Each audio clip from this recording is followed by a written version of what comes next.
Кутмандуу күнүңүздөр менен, урматтуу телекөрүүчүлөр, Ала Тоо 24 өзүнүн түз эфирдеги көрсөтүүлөрүн улантат.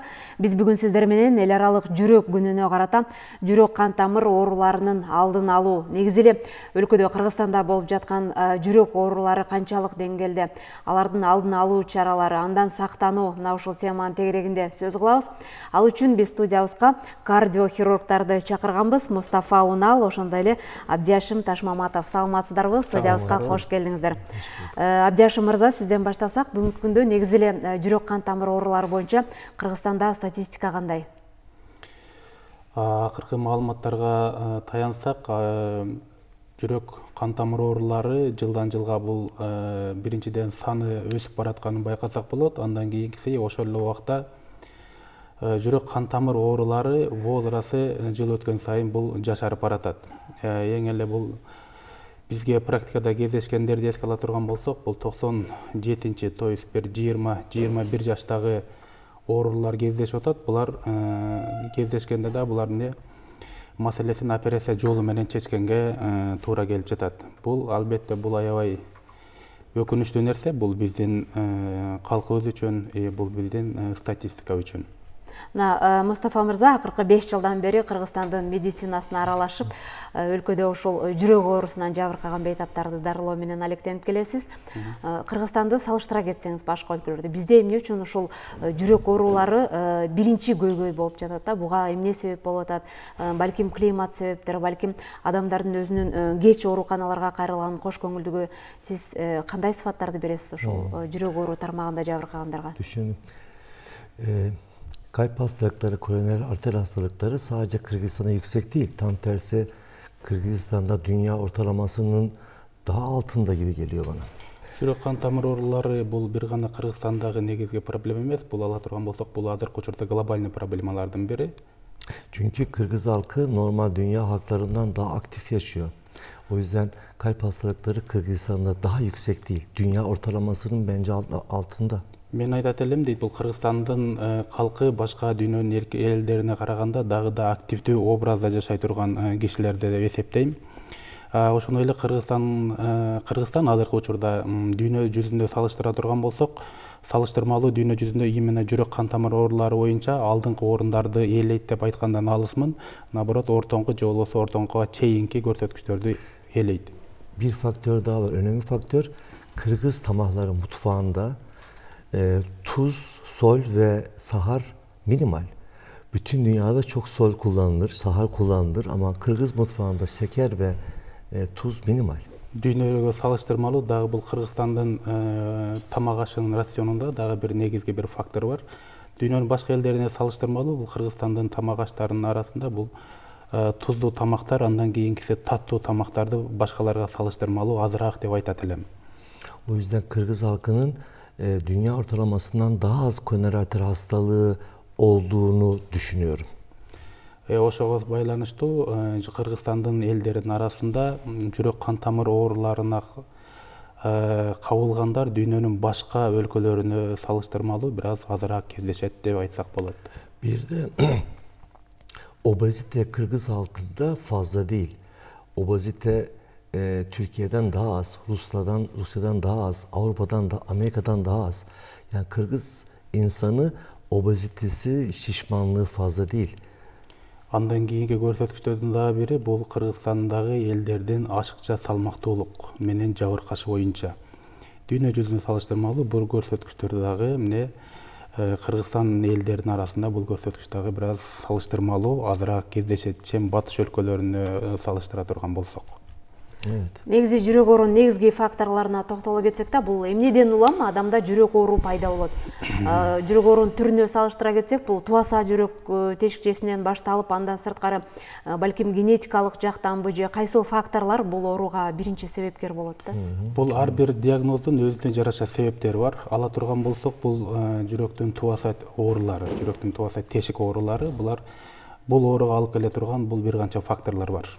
Бул эң негизги болгон, бул обычно бул жүрөк биринчи эмбриондук түйүлдүк, бул биринчи 3 айлыкта пайда болот, өөрчүйт. Ошол учурда биздин болочок энелер өздөрүнүн ден соолуктарына аябай дыккат, көңүл бурушу керек болот.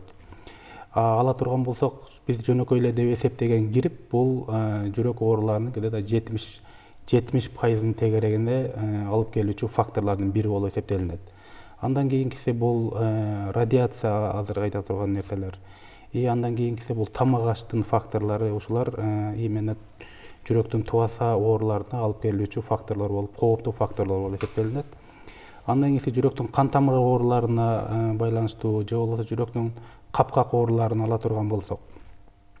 Жүрөктүн кан тамыр ооруларына козгой турган бул баягы эле жогоруда айтылып кеткендей биздин тамак ашыбыздын характери.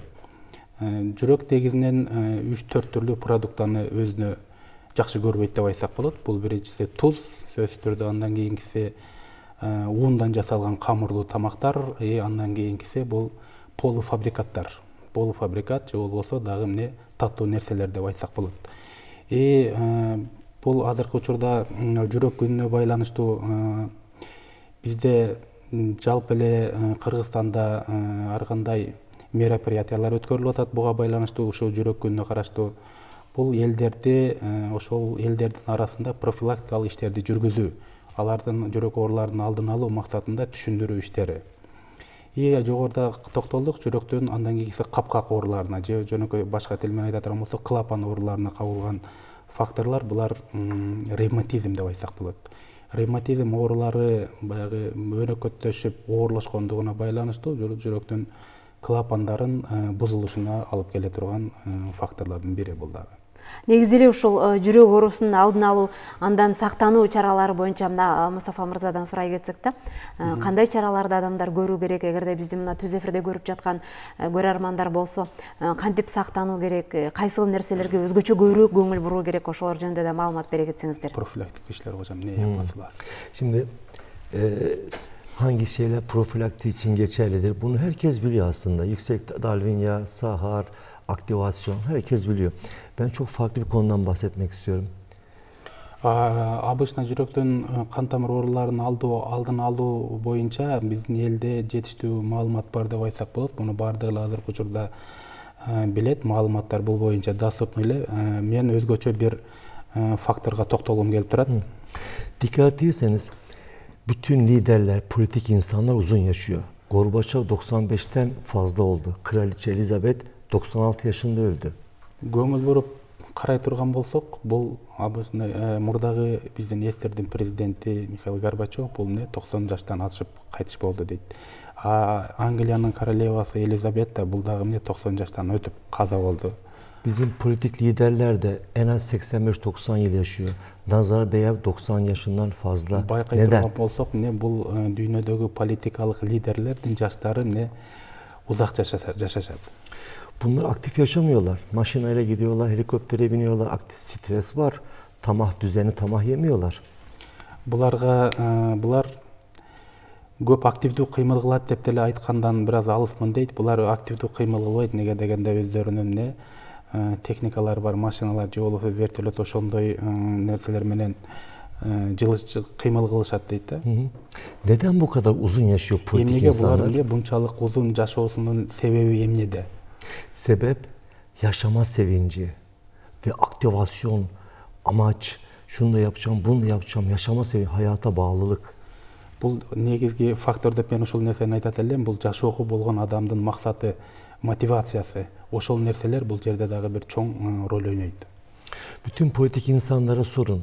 90 yaşında bile olsa ne düşünüyorsunuz deyin. Parti kuracağım, şunu yapacağım, tekrar iktidara geleceğim, bakanlıklar yapacağım, işler yapacağım der. Ben artık bundan sonra bir şey yapamam demeyecek. Hepsi yaşamak istiyor. Политикалык адамдар, политикада жүргөн адамдар, булар эмне 90 жашка келдиңиз, bundan бул жака эмне, кандай максатыңыз бар, эмне жумуш менен алек болоюн деп сурай турган болсоңуз, алардын определенный бир планы бар, максаты бар. Жасай турган жумуштарынын планы var дейт. Evet. Bunlar o yüzden çok uzun yaşıyor. Kimler kısa yaşıyor? 60 yaşında emekli olmuş, amacı yok. Torununu evlendirmiş. Ne yapacaksın diye sorsan, hiçbir şey yapmayacağım diye. İşte bunlar uzun yaşamıyorlar. Бул дагы бир факторун айтайын дейт. Бул 60 жашка чыкты. Азыркы учурда эмгек өргүсүнө чыккан адамдар. Алар эмне кылышат? Эмгек өргүсүнө чыкты, эмгек өргүсүнө чыккандан кийин алардын көпчүлүгү бир определенный бир максаты жок дейт да алардачы. Эмне менен алектенесиң деп сурай турган болсоң, алар айтат, балдарымы жайгаштырдым баарын ушундай бүгүн жанагындай маселелерди айтышы мүмкүн. Определенный бир максаты жок. Ошого байланыштуу да буларда жанагындай биз жогоруда айтылган кооптуу факторлорду өздөрүнө кабыл алып алышат. O yüzden tavsiyem şu, emekli olmayın. Sürekli çalışın. Сунушум ушул дейт. Эмгек өргүсүнө чыксаңыз дагы токтоп калбаңыз дейт да. Дайыма активдүү образда жашаганды улантыңыз дейт. Өзүңүздөргө дайыма максат коюп, максат менен жашаңыздар. Küçük küçük maksatınız olsun, amaç olsun. Amaca gelince bir amaç daha olsun. Küçük küçük borçlanın, onu ödeyin, bir daha borçlanın.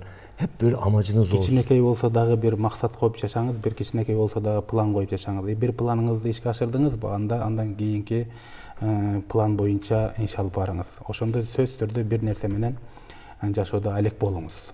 Ben artık her şeyi yaptım. Bundan sonra ne yapacağım ki? Yaş oldu 70 derseniz 3 yıl sonra kalp krizinden ölürsünüz.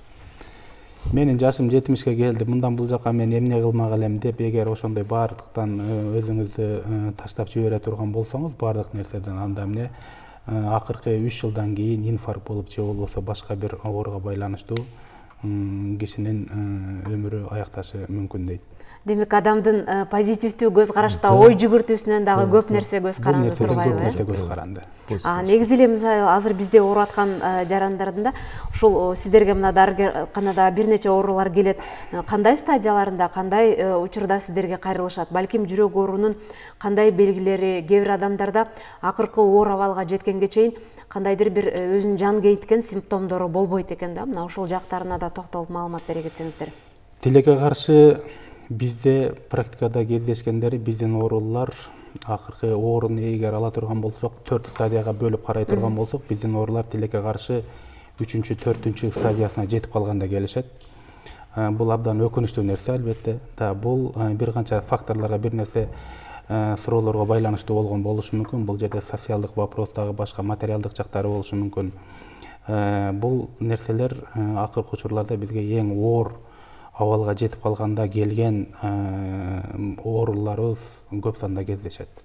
Негизи баштапкы симптомдору кандай болот? Мисалы жүрөк оорусунан көйгөй бар адамдарда эң башында кандай дем алуу же баш айлануу, кандай учурларда ошол көрөрмандар бизди түз эфирде көрүп аткан болсо, кандай учурда ошол дарыгерге кайрылышы керек да? Жүрөк кан тамыр ооруларына байланыштуу боло турган болсо, биринчи очурутта бул абанын жетпей калышы, демдин кысылышы, кан басымдын көтөрүлүшү, ушул нерселердин баарын козгой турган факторлордун бири болуп эсептелинет. Же болбосо көкүрөк тушунда сол жагында басып бир ачышып, же болбосо талып ооруган белгилер, булар негизги белгилердин бири болуп айтылат. Бул жерде жана кант диабети менен ооругандар тилекке каршы аларда ооруну сезүү органдары бузулгандыгына байланыштуу, алар көпчүлүк учурда ооруну сезбестен туруп инфаркт алып калган учурлар аябай көп кездешет.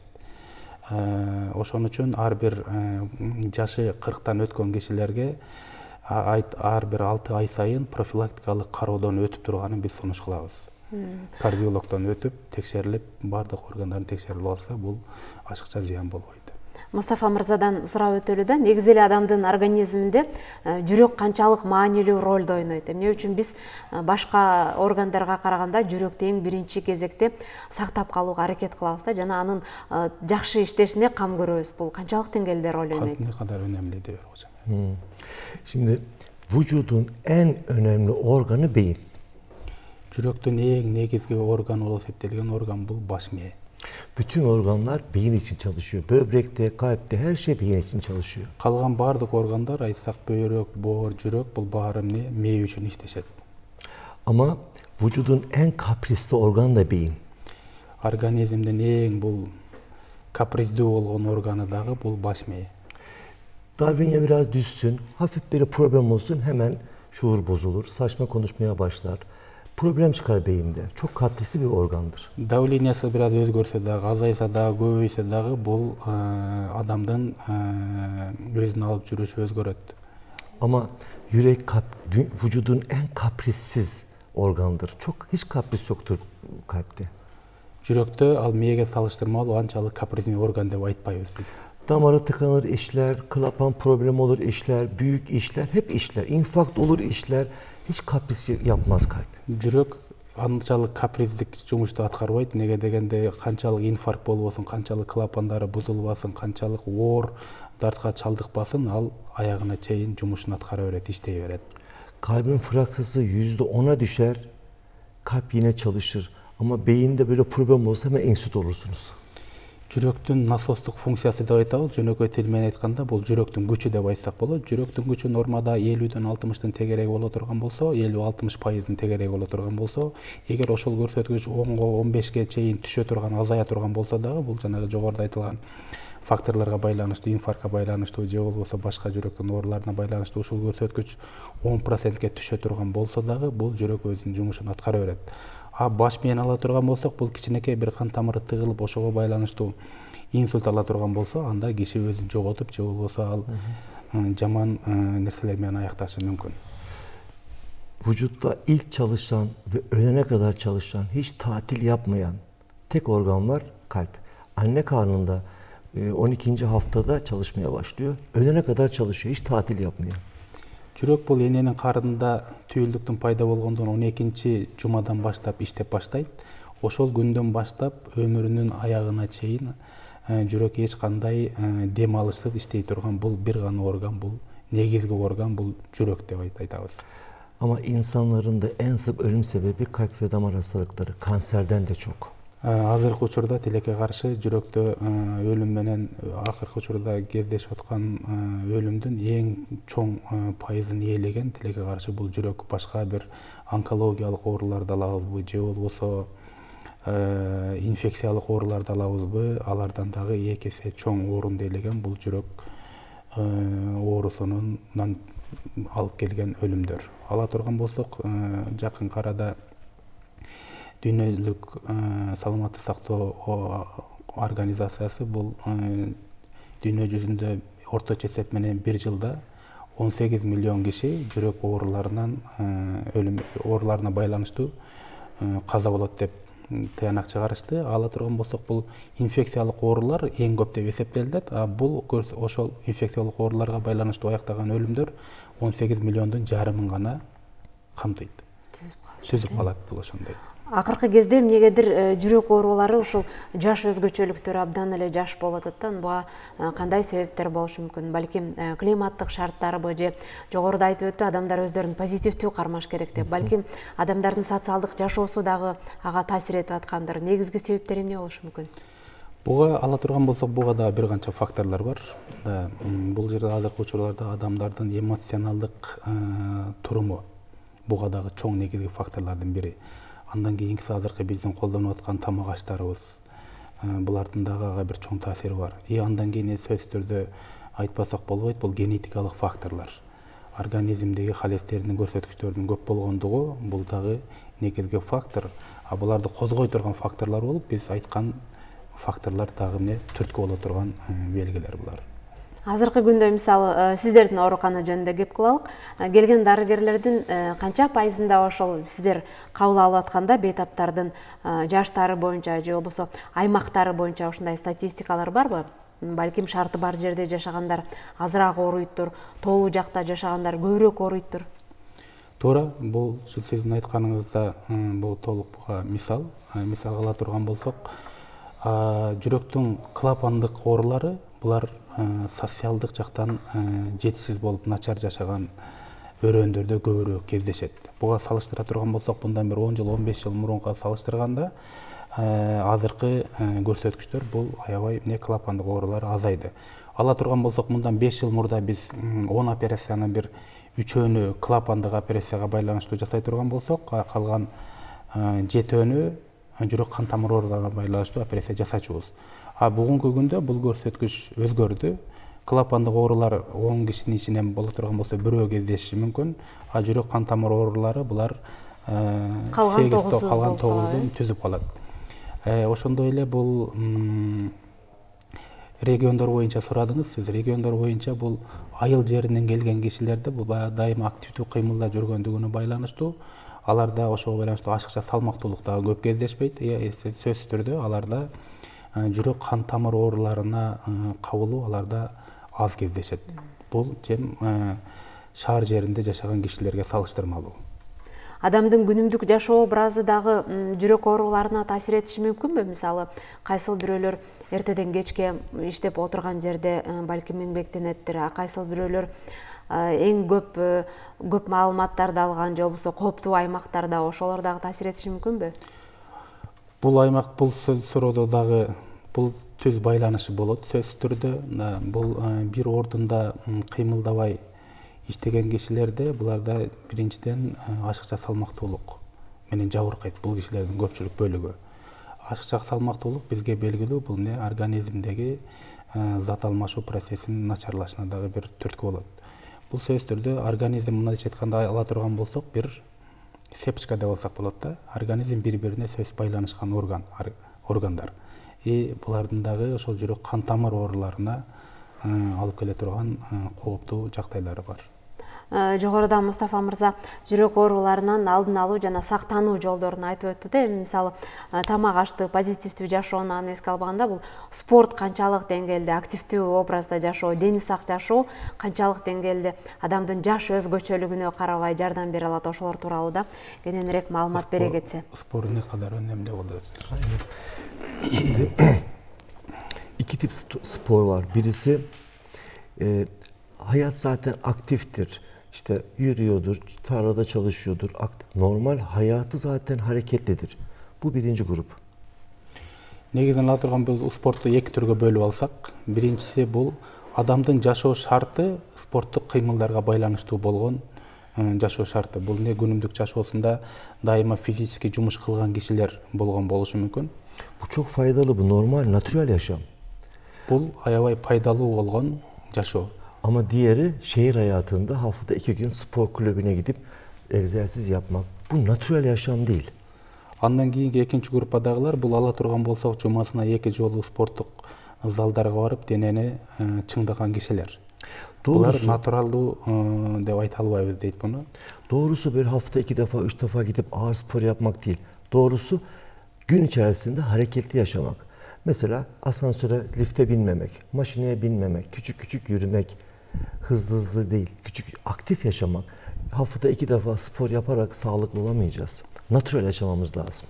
Күнүмдүк жашоону мисал кылып ала турган болсок, жакын жерде жумушу бар болсо же башка бир иштери бар боло турган болсо, ал жерге машина менен эмес, жөн өзүнүн басып барганы же болбосо бул лифт менен көтөрүлбөстөн күнүмдүк жашоодо же болбосо ошол этаждарга тепкичтер аркылуу көтөрүлүү бул дагы да пайдалуураак. Чем жана күнүгө кечке кыймылды аз кылып отуруп туруп жумасына 2 жолу спорттук залга барып тренировка кылганга салыштырмалуу бул көбүрөөк пайдалуураак болот. Чоң рахмат, атайын биздин эфирге келип кызыктуу маек куруп бергениңиздерге ыраазычылык билдиребиз. Урматтуу телекөрүүчүлөр, биз бүгүн сиздер менен бүткүл дүйнөлүк эл аралык жүрөк күнүнө карата жүрөк кан тамыр ооруларынын алдын алуу, ошондой эле андан кандай сактануу чаралары боюнча ашыкча салмактуулук, туура тамактануу, сергек жашоо, мына ушул темалардын тегерегинде сөз кылдык. Ар кандай күтүүсүз илдеттерден оолак бололу деген ниет менен бүгүнкү программабызды жыйынтыктайбыз. Аман туруңуздар.